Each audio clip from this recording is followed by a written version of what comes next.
प्यार किया तो डरना क्या, जब प्यार किया तो डरना क्या। बॉलीवुड के इतिहास में कई ऐसी लव स्टोरीज बनी जो किसी फिल्म की कहानी से कम मजेदार नहीं है। इनमें आज भी वही ताजगी महसूस होती है जैसी दशकों पहले होती थी। कुछ ऐसी लव स्टोरीज भी रही जो मुकम्मल नहीं हुई और वक्त के साथ उनका नामो निशान मिट गया। साहिब आलम, आफताब की रोशनी दुनिया की हर गोशी को रोशन करती है। बॉलीवुड की मल्लिकाए हुस्न मधुबाला और एक्टर प्रेम नाथ की लव स्टोरी भी कुछ ऐसी ही है। भारतीय सिनेमा की सबसे खूबसूरत एक्ट्रेस कही जाने वाली मधुबाला एक समय में मशहूर विलेन प्रेम नाथ की दीवानी थी। जी हाँ दोस्तों, आपको जानकर हैरानी होगी कि लाखों करोड़ों दिलों की मल्लिका का दिल एक समय में एक्टर प्रेम नाथ पर आया था। बहुत से लोगों को नहीं पता है कि दिलीप कुमार और किशोर कुमार से पहले मधुबाला प्रेम नाथ की दीवानी थी, या यूं कह ले कि मधुबाला का दिल पहली बार किसी के लिए धड़का था तो वह प्रेम नाथ ही थे। प्रेम नाथ भी मधुबाला को बेहद पसंद करते थे। हालांकि दोनों के रास्ते कुछ समय बाद ही अलग हो गए। मधुबाला और प्रेम नाथ की प्रेम कहानी अधूरी रह गई और किसी को खबर भी नहीं हुई। हालांकि बाद में फिल्म फेयर को दिए अपने पुराने इंटरव्यू में प्रेम नाथ के बेटे मोंटी ने इस लव स्टोरी के बारे में खुलासा किया था। मधुबाला ने जब हिंदी सिनेमा इंडस्ट्री में कदम रखा था तभी से उनकी खूबसूरती के चर्चे होने लगी थी। बॉलीवुड के एक्टर डायरेक्टर मधुबाला की खूबसूरती के दीवाने थे। इस लिस्ट में एक्टर प्रेम नाथ का नाम भी आता है। दोनों ने साथ में कुल 4 मूवीज में काम किया, लेकिन वर्ष 1951 में आई फिल्म बादल की शूटिंग के दौरान दोनों एक दूसरे के करीब आ गए। मधुबाला की बहन मधुर भूषण ने मधुबाला और प्रेम नाथ की लव स्टोरी के बारे में एक इंटरव्यू में खुलासा किया था। उन्होंने बताया था कि मधुबाला ने प्रेम नाथ को प्रपोज किया था। यह साल 1951 की बात है, जब फिल्म बादल में मधुबाला प्रेम नाथ के साथ काम कर रही थी। शूटिंग के पहले दिन ही मधुबाला ने प्रेम नाथ के मेकअप रूम में घुसकर उन्हें प्रपोज कर दिया। उन्होंने एक्टर को लव लेटर और फूल देकर प्रपोज किया। प्रेम नाथ समझ ही नहीं पाए कि हो क्या रहा है। प्रेम नाथ हैरान रह गए थे। मधुबाला ने लेटर में लिखा था, अगर आप मुझसे प्यार करते हैं तो प्लीज ये गुलाब का फूल स्वीकार कर लें, वरना ये मुझे वापस दे दें। लेटर पढ़कर प्रेम नाथ काफी हैरान थे कि दुनिया की सबसे खूबसूरत महिला ने उन्हें प्रपोज किया है, वो भी एक प्यार भरे खत और गुलाब के साथ। उन्होंने खुशी खुशी मधुबाला के प्रपोजल को स्वीकार कर लिया। प्रेम नाथ तो मधुबाला के प्यार में इस कदर डूब चुके थे कि वह उनसे शादी तक करना चाहते थे, लेकिन धर्म अलग होने के कारण मधुबाला के लिए प्रेम नाथ से शादी का फैसला लेना आसान नहीं था। कुछ रिपोर्ट्स के मुताबिक मधुबाला ने प्रेम नाथ से धर्म बदलकर शादी करने का प्रस्ताव भी रखा था, लेकिन प्रेम नाथ इस बात के लिए तैयार नहीं हुए।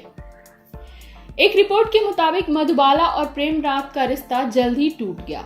इसी बीच मधुबाला की लाइफ में एक्टर दिलीप कुमार की एंट्री हुई और उस दौरान मधुबाला और दिलीप कुमार के साथ में कई फिल्में आई जो हिट रही। दर्शकों को भी दोनों की ऑन स्क्रीन और ऑफ स्क्रीन जोड़ी बहुत अच्छी लगने लगी थी। तेरे कदमों पे सर अपना झुका कर हम भी देखेंगे तेरे कदम। प्रेम नाथ इस बात को अच्छी तरह से समझ चुके थे कि मधुबाला अब उनकी नहीं रही। हालांकि इसके बाद भी प्रेम नाथ का प्यार मधुबाला के लिए कम नहीं हुआ। वह मन ही मन उन्हें चाहते थे और अपने दिल से मधुबाला के लिए प्यार प्रेम नाथ जिंदगी भर नहीं निकाल पाए। फिल्म फेयर मैगजीन से बातचीत में प्रेम नाथ के बेटे मोंटी ने बताया था कि मधुबाला जी के लिए पापा का प्यार कभी कम नहीं हुआ। उनके दुनिया से जाने के बाद भी पापा के मन से वह निकल नहीं पाई थी। एक बार पापा को पता चला कि मधुबाला जी के पिता बीमार हैं और आर्थिक संकट से गुजर रहे हैं, तब पापा उन्हें देखने गए और जाते जाते 1 लाख रुपए का चेक उनके तकिए के नीचे रख दिया। मैंने पूछा भी कि उन्होंने ऐसा क्यों किया, तब पापा ने कहा, अगर मेरी मधुबाला से शादी हुई होती तो मैं उनका दामाद होता। मैंने एक दामाद का फर्ज अदा किया है। दोस्तों, बाद में मधुबाला और दिलीप कुमार की प्रेम कहानी भी अधूरी रह गई थी। दोनों ने अपने ब्रेकअप का खुलासा फिल्म मुगले आजम के रिलीज होने के बाद किया था। इस फिल्म की शूटिंग के दौरान ही दोनों का ब्रेकअप हो गया था। फिल्म का सबसे रोमांटिक सीन जिसमें दिलीप कुमार एक पंख से मधुबाला के गालों को सहला रहे हैं, उसे भारतीय सिनेमा के अब तक के सबसे रोमांटिक सीन कहा जाता है। लेकिन इस सीन की शूटिंग के दौरान मधुबाला और दिलीप कुमार दोनों के दिल टूट चुके थे। दिलीप कुमार से दूर होने के बाद मधुबाला ने famous singer actor Kishore Kumar से शादी कर ली थी। इस शादी के कुछ सालों बाद महज 36 वर्ष की उम्र में उन्होंने दुनिया को अलविदा कह दिया था। प्रेमनाथ मल्होत्रा यानी प्रेमनाथ का जन्म 21 नवंबर 1926 को पेशावर में हुआ था। उन्होंने अपने पिता की मर्जी के खिलाफ जाकर फिल्मों में करियर बनाया। उन्होंने अपने करियर में 100 से ज्यादा फिल्में की। प्रेमनाथ ने एक्ट्रेस बीना रॉय से शादी की थी। वह पृथ्वीराज कपूर को अपना गुरु मानते थे। प्रेमनाथ ने अपने करियर में कई हिट फिल्में दी हैं। प्रेमनाथ की एक बहन कृष्णा राज कपूर की शादी राज कपूर से हुई और दूसरी बहन उमा की शादी एक्टर प्रेम चोपड़ा से हुई। आपको बता दें कि कृष्णा और राज कपूर की शादी के बाद प्रेमनाथ को आरके स्टूडियो की लगभग हर बड़ी मूवीज में देखा जाता था। 3 नवंबर 1992 में 65 साल की उम्र में हार्ट अटैक के कारण प्रेमनाथ का निधन हो गया। तुम्हें भेजा है खत में, रात जितनी ही संगीन होगी, सुबह उतनी ही रंगीन होगी। महज 14 साल की उम्र में इस एक्ट्रेस ने बॉलीवुड में डेब्यू किया था और 16 साल की उम्र में मिस इंडिया का खिताब अपने नाम किया। उस दौर में यह विमेन सेंट्रिक फिल्मों की जान बन गई। इन्होंने अभिनेत्रियों के महज शोपीस के तौर पर इस्तेमाल होने की परंपरा को बदला और सबसे ज्यादा फिल्म फेयर अवार्ड जीतने का रिकॉर्ड भी लंबे समय तक इनके नाम रहा।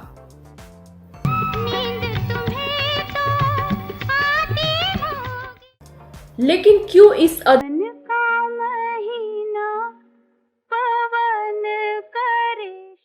कहा जाता है कि नूतन को फिल्म रिलीज हुई जिसमें डरावने सीन भी थे, इसलिए नाबालिगों के लिए फिल्म देखने की मनाही थी।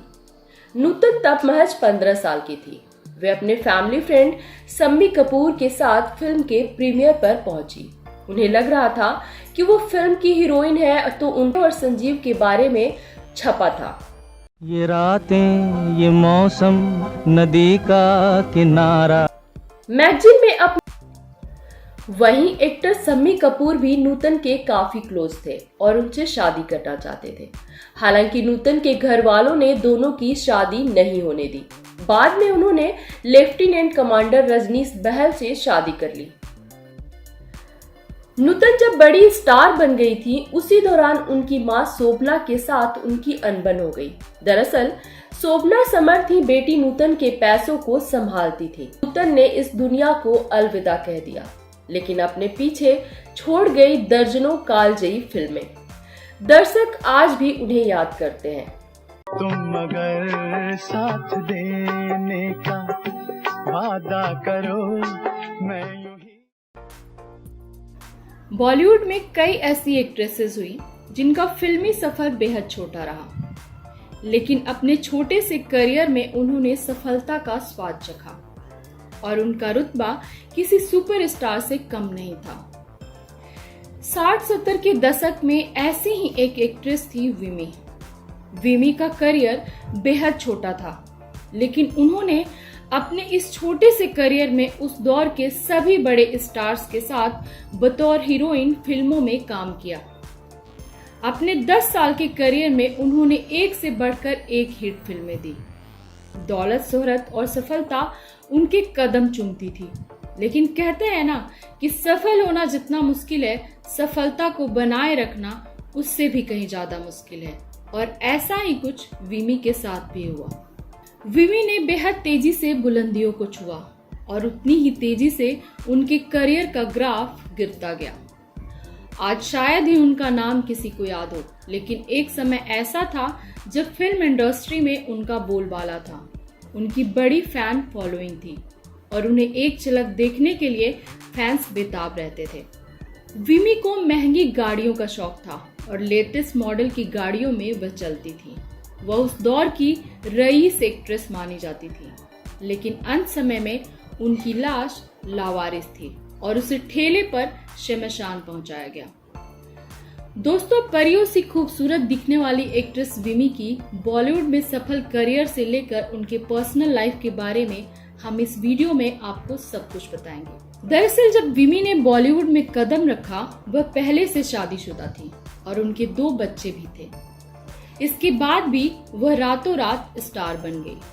उस दौर में बॉलीवुड में शादीशुदा एक्ट्रेसेस का करियर खत्म माना जाता था, लेकिन विमी ने एक मिसाल कायम किया। विमी बॉलीवुड की उन फेमस अभिनेत्रियों में से एक थी जिन्होंने अपने समय में सुनील दत्त से लेकर शशि कपूर, राजकुमार तक के साथ काम किया।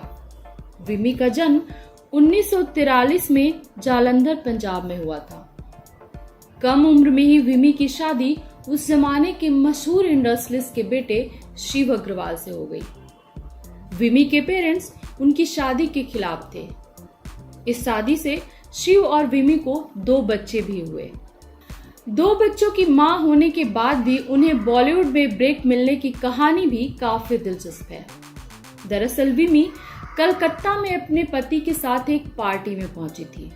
वहीं विमी की मुलाकात म्यूजिक डायरेक्टर रवि से हुई। रवि ने विमी की खूबसूरती और ग्लैमर को देखकर पूछा, आप फिल्मों में काम क्यों नहीं करती? तब विमी ने कहा, मैं 2 बच्चों की मां हूं, मुझे फिल्मों में काम कौन देगा? तब रवि ने विमी और उनके पति शिव को मुंबई आने को कहा और वहां उनकी मुलाकात बी.आर. चोपड़ा से करवाई। तभी बी.आर. चोपड़ा ने उन्हें पहली फिल्म हमराज का ऑफर दिया। हालांकि विमी के ससुराल वाले नहीं चाहते थे कि विमी फिल्मों में काम करे, लेकिन उनके पति शिव ने उन्हें सपोर्ट किया। खफा होकर शिव के माता पिता ने उन्हें जायदाद से बेदखल करके घर से निकाल दिया। अब घर चलाने की पूरी जिम्मेदारी विमी पर थी। 1967 में रिलीज हुई फिल्म हमराज से विमी रातों रात स्टार बन गई। फिल्म में राजकुमार, सुनील दत्त और मुमताज लीड रोल में थे, लेकिन लोगों की नजर विमी की खूबसूरती पर अटक गई। इस फिल्म के बाद विमी को साइन करने के लिए डायरेक्टर्स और प्रोड्यूसर्स की लाइन लग गई। हालांकि बी.आर. चोपड़ा के साथ फिल्मों में एंट्री करने वाली विमी ने उनके साथ 3 फिल्मों का कॉन्ट्रैक्ट साइन किया था। पति शिव विमी के सेक्रेटरी थे। विमी को कई फिल्मों के ऑफर मिले, लेकिन बी.आर. चोपड़ा के कॉन्ट्रैक्ट के चलते वो फिल्में साइन नहीं कर पा रही थी। तब विमी और उनके पति कॉन्ट्रैक्ट खत्म करने के लिए बी.आर. चोपड़ा को परेशान करने लगे थे। बाद में विमी के करियर का ग्राफ गिरने लगा। वह कुल 10 फिल्मों में नजर आई, जिनमें से ज्यादातर फिल्में फ्लॉप रही और प्रोड्यूसर्स भी अपने हाथ पीछे खींचने लगे। फिल्में मिलनी बंद होने लगी और उनकी सारी जमा पूंजी भी खत्म हो गई। बाद में विमी ने कलकत्ता में विमी टेक्सटाइल कंपनी खोली, लेकिन ये भी कर्जे में डूब गई। विमी जुहू के बंगले में रहा करती थी, लेकिन जब गरीबी आई तो वह एक आम जिंदगी जीने लगी। पति शिव को शराब की लत लग गई और वह विमी से मारपीट करने लगे। शिव विमी पर छोटे मोटे रोल करने के लिए भी दबाव बनाया करते थे। तभी वह फिल्म प्रोड्यूसर जॉली के संपर्क में आई और दोनों करीब आ गए। वह जॉली के साथ ही रहने लगी। जॉली ने विमी को शराब की लत लगवा दी। रिपोर्ट्स के मुताबिक जॉली विमी को काम दिलाने के नाम पर दूसरे प्रोड्यूसर्स के साथ भेजने लगा। विमी की करीबी दोस्त कृष्णा ने भी इस बात की पुष्टि की थी कि वो दूसरे प्रोड्यूसर से मिलने अलग अलग होटल जाने लगी थी और प्रोस्टिट्यूशन का हिस्सा बन गई थी। बाद में विमी अकेली रहने लगी और शराब की लत उनकी मौत का कारण बनी। महज 34 साल की उम्र में विमी का लीवर पूरी तरह खराब हो चुका था। इलाज के लिए विमी के पास पैसे भी नहीं थे। मुंबई के नानावटी अस्पताल के जनरल वार्ड में 22 अगस्त 1977 को विमी की मौत हो गई। अस्पताल में उन्हें देखने के लिए दोस्त या परिवार कोई नहीं आया। हालात ऐसे थे कि विमी को अस्पताल से शमशान घाट पहुंचाने के लिए 4 कंधे भी नसीब नहीं हुए। ठेले पर रखकर विमी की डेड बॉडी शमशान घाट पहुंचाई गई।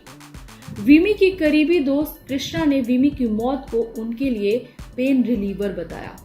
उन्होंने कहा, जिस दर्दनाक हालात में विमी रह रही थी, मौत उससे बेहतर थी। जन्म जन्म का साथ है तुम्हारा हमारा। 80-90 का दशक हिंदी सिनेमा के लिए गोल्डन पीरियड था। उस दौर में कई बेहतरीन एक्टर्स ने अपनी प्रतिभा से इंडस्ट्री का नाम रोशन किया। उस दौर के एक्टर्स की फिल्में और गाने दर्शक आज भी देखना सुनना पसंद करते हैं। आज के इस वीडियो में ऐसे ही एक एक्ट्रेस के बारे में हम बात करेंगे, जिन्हें उस दौर में सुपरस्टार कहा जाता था। जी हाँ, आज के इस वीडियो में हम बात करेंगे उस दौर की मशहूर अभिनेत्री स्मिता पाटिल की। स्मिता ने अपने करियर में कई सुपरहिट फिल्में दी। 80 के दशक में स्मिता पाटिल की लगभग हर फिल्म हिट होती थी। दुश्मन न करे दोस्त ने वो काम किया है। रोमांटिक किरदार ही नहीं, गंभीर किरदारों में भी उन्होंने अपनी एक्टिंग से जान डाल दी।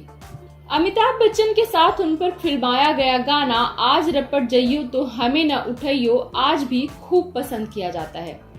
उन्होंने उस दौर में लगभग सभी बड़े स्टार्स के साथ बतौर हीरोइन फिल्मों में काम किया। हिंदी सिनेमा में बेहतरीन एक्टिंग के लिए उन्हें पद्मश्री अवार्ड भी मिल चुका है।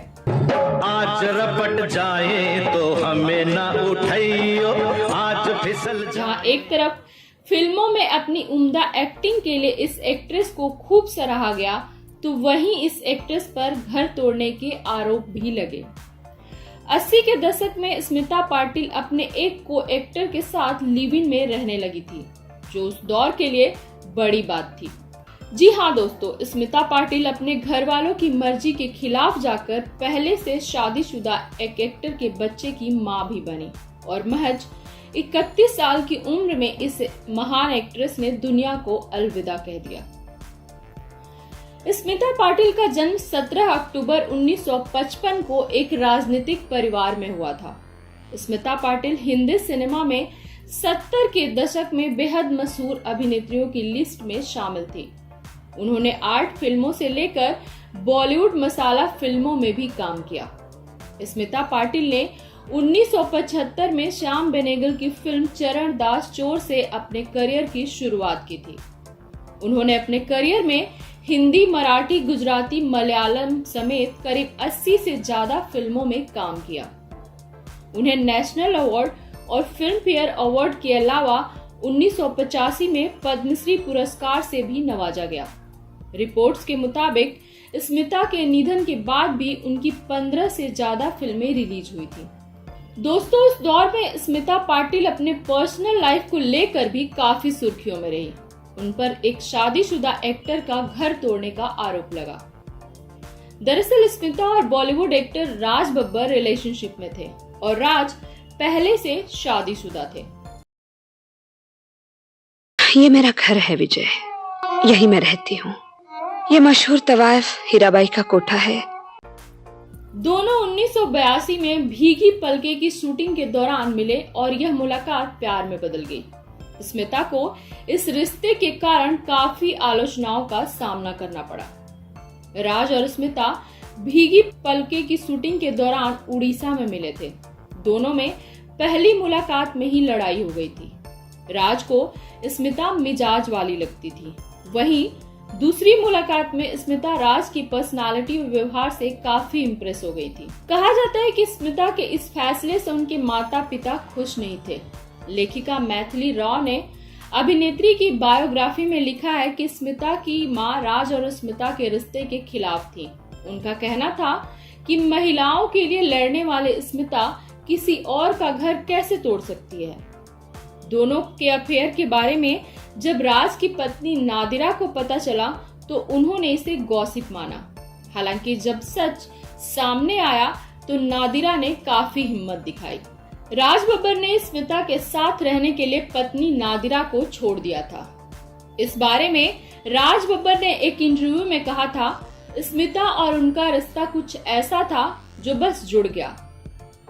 वहीं एक इंटरव्यू में नादिरा ने कहा था, स्मिता मेरे पति के बेहद क्लोज थी। भले ही उनका मेरे पति के साथ अफेयर था, लेकिन मुझे भरोसा था कि मेरे घर की जरूरतों पर इससे असर नहीं पड़ेगा। स्मिता का मेरे पति की तरफ झुकाव हुआ क्योंकि वह अकेली थी। मैं खुश थी कि घर के बाहर भी कोई इंसान है जो उन्हें समझ सकता है और प्यार करता है। अगर वह मेरे पति को खुश रखती हैं तो मैं खुश हूं। मुझे लगता है कि मेरे पति के साथ इन्वॉल्व होने से वह खुद को रोक ही नहीं पाई। वहीं एक इंटरव्यू में स्मिता ने कहा था कि यह रिश्ता इतना आसान नहीं है। स्मिता ने नादिरा को लेकर कहा था कि वह अकेलेपन और दर्द से गुजर रही होंगी। स्मिता ने शादी के बाद एक बेटे को जन्म दिया था और उसका नाम प्रतीक रखा गया। यह उनके लिए काफी मुश्किलों भरा समय था। बच्चे के जन्म के 15 दिन बाद ही 31 साल की आयु में उन्होंने दुनिया को अलविदा कह दिया। दरअसल बच्चे के जन्म के समय ही उन्हें इन्फेक्शन हो गया था, जो इतना बढ़ गया कि उनकी मौत का कारण बना। स्मिता पाटिल की जीवनी लिखने वाली फेमस राइटर मैथिली राव ने एक इंटरव्यू में बताया था कि स्मिता को इन्फेक्शन हो गया था जो ब्रेन तक पहुंच गया था, जिसकी वजह से उनका निधन हुआ। स्मिता के अचानक निधन के बाद राज टूट गए थे, लेकिन कुछ समय बाद ही वह अपनी पत्नी नादिरा के पास वापस चले गए। स्मिता के निधन के बाद नादिरा ने कहा था कि स्मिता के निधन ने राज और प्रतीक के साथ मुझे भी तोड़ दिया है। वह बहुत बुरा समय था। राज बब्बर के 2 बेटे हैं, पहली पत्नी नादिरा से आर्य बब्बर और स्मिता से प्रतीक बब्बर। स्मिता पाटिल की मौत के बाद उनके मेकअप आर्टिस्ट दीपक सावंत ने एक चौंकाने वाला खुलासा किया था। दीपक ने बताया था कि मरने से पहले स्मिता पाटिल कहा करती थी कि दीपक, जब मैं मर जाऊंगी तो मुझे सुहागन की तरह सजाना। मृत्यु के बाद अंतिम इच्छा के मुताबिक स्मिता को सुहागन की तरह सजाया गया। अजीब दास्तां है। कहते हैं मीना कुमारी जैसा न कोई था और ना ही कोई होगा। मीना कुमारी हिंदी सिनेमा इंडस्ट्री की बेहतरीन अदाकारा थी। मीना कुमारी ने सिनेमा इंडस्ट्री पर तकरीबन 33 सालों तक राज किया। उनके लाखों करोड़ों चाहने वाले थे, फिर भी वह तन्हा थी। उन्हें रिश्तों में कभी सुकून नहीं मिला। उनकी जिंदगी ही दर्द से शुरू हुई और बड़ी होने के बाद जिस आदमी से उन्होंने प्यार किया उसने भी उन्हें चैन से जीने नहीं दिया। दोस्तों, इस वीडियो में हम आपको बताएंगे कि मीना कुमारी क्यों फिल्म इंडस्ट्री की ट्रेजेडी क्वीन के नाम से मशहूर थी और क्यों उन्होंने कहा था कि धर्म के नाम पर मुझे वेश्या बना दिया गया, और क्यों उनके पति ने कराई थी जीनत अमान के पिता से उनकी शादी।